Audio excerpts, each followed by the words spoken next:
G'day YouTube, warbles on a lot here. What I'm showing you here is about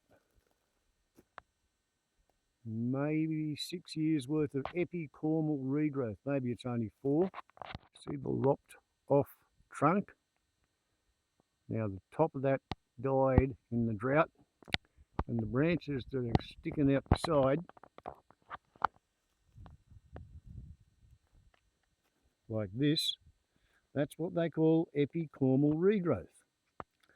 And it's basically a tree that's not quite dead, making its absolute level best attempt to come back from the dead. And I was always taught that this epicormal regrowth comes from the sub-bark fibres.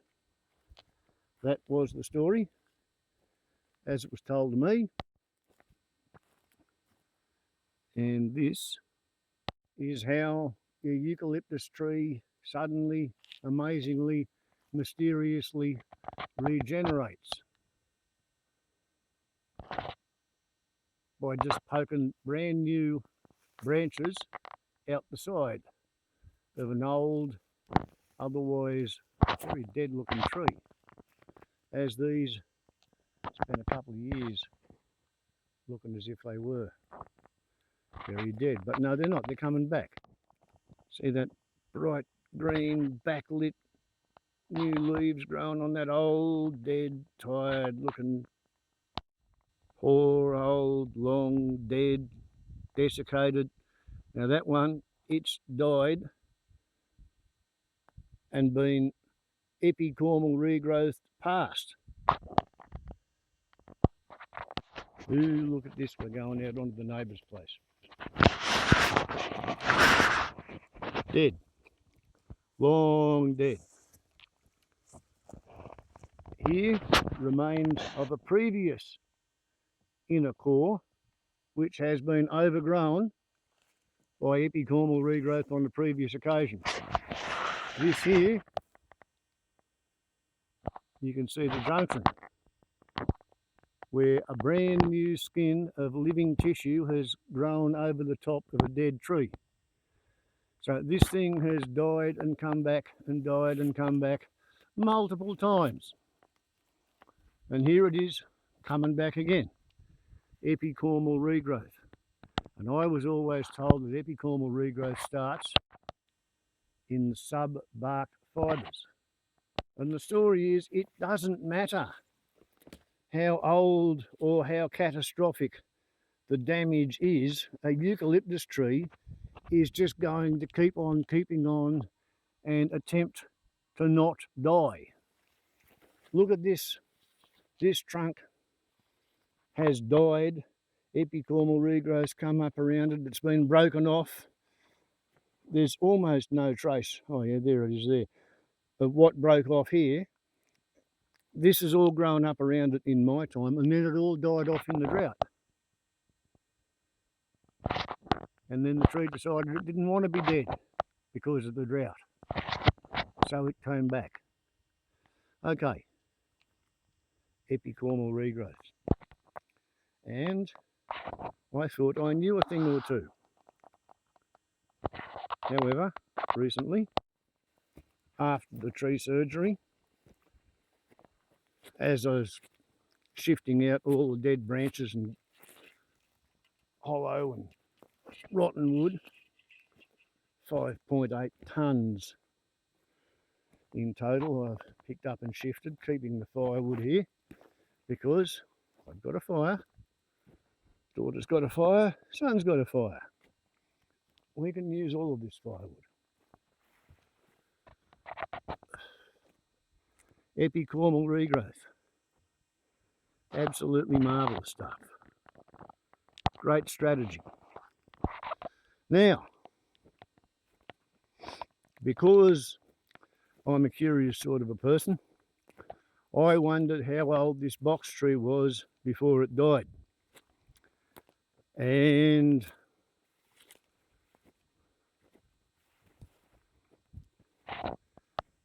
this bit here is where I cut off what's become a mounting post for my anvil. And it's, I think it's 18 inches long, maybe 2 feet. And then on top of that, there's about a metre, 3 feet of chopping block. And the bottom end of the chopping block, it came off, well, that's what I cut off to level it. And this was there. So this is your original actual central core. This is fire damage. And whereas I started off leveling and sanding and smoothing that one, and then I realised that with that hollow core and all that in there, I just wasn't going to be able to get a decent ring count. With the anvil stand, things are kind of different. Now this is the other side of the face that I just showed you up there, and as you can see, the rings are very, very faint. And this would be about 2.5 metres up off the ground when you take into consideration the height of that block. And you put that on top of this block, and yeah, it's 3 foot off the ground. Now, the reason I got into it with a belt sander and 2 different grades of sandpaper, and then I got into it with half a dozen different grades of an orbital sander, and then I got into it with hand sandpaper, was because before I cut last night's firewood, which I did over here, I actually counted my way in along the rings and into here, which is the damage which we saw on the stump on the south side, which is basically a great big fire scar. With this whole area around here has been burnt, and that, I think it was here, it might be that crack there, yeah, that crack there, that is 112 years. By the time you get into here, 220 years, and then there's the central little bit in there. So I'd say this is 250 years since it germinated, that box tree. But that's not what I'm making this video. The reason I'm making this video is, as the title suggests, because of the epicormal regrowth. And as this box tree was dying, it tried multiple times to use epicormal regrowth to save itself. And after the bark falls off, all these little spiky looking things that sort of look like baby blackberry thorns. They're not, but you wouldn't want them on your chopping block. So when I was setting up the chopping block, I used the chainsaw, and I basically dressed the top of all these little spiky bits. And it never really occurred to me, but what those little spiky bits were, as you can see here, they actually lead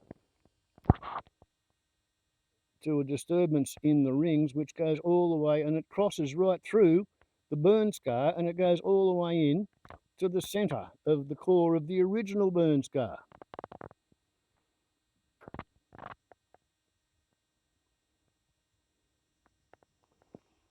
And there's another one coming out to that little tiny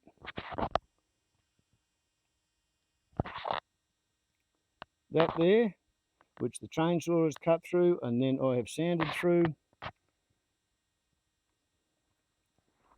This is what epicormal regrowth looks like on the inside. And it seems to me that it doesn't start here in the sub-bark fibres. It starts in here. It starts at the absolute centre of the tree, and all the way through the trunk there are these little be prepared type rays going out all the way up the trunk, various levels, And if at some point the tree really needs to, it's already got the infrastructure plugged in, connection all the way through. And I might be plucking this right out of my ass, but you know, that's what I make of the fact that there's something underneath the bumps that would otherwise become the epicormal regrowth,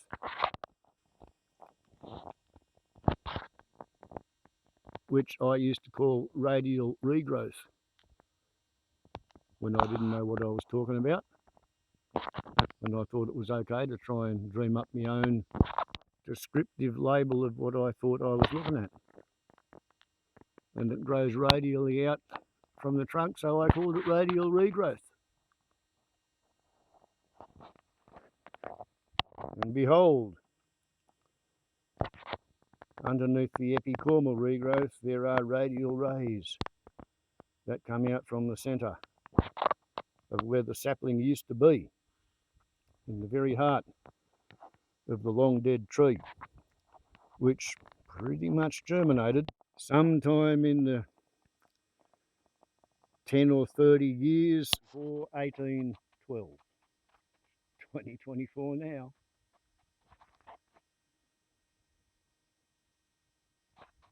Maybe 1800. 220 years. 1804, 1802. Before Governor Macquarie launched the first punitive expedition which started the actual military sheep and potato wars against the indigenous population.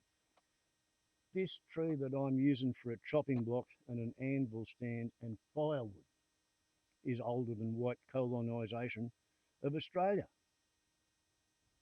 And people wonder why it is that greenies like me, when we look at towns with tens of thousands of people all trying to live with a kitchen stove and a living room heater all running on firewood, we tend to think that Australia is overpopulated, because if it takes 220 years to grow a tree that's going to be burnt up in less than a year for firewood, because I've got a son, I've got a daughter, they've both got stoves. We burn it with the stringy bark, but I'll be surprised if there's anything of that box tree left by this time next year.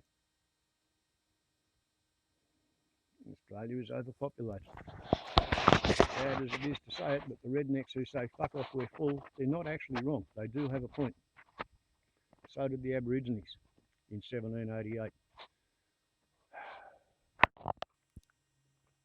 And the salient question is, will the Australian biosphere be able to pull off something like a eucalyptus tree's self-rejuvenation technique and be able to bounce back? Can the biosphere pull off the epicormal regrowth trick? I don't know. I do care, and I am in fact very bloody interested. Warbles on a lot to YouTube. Ciao.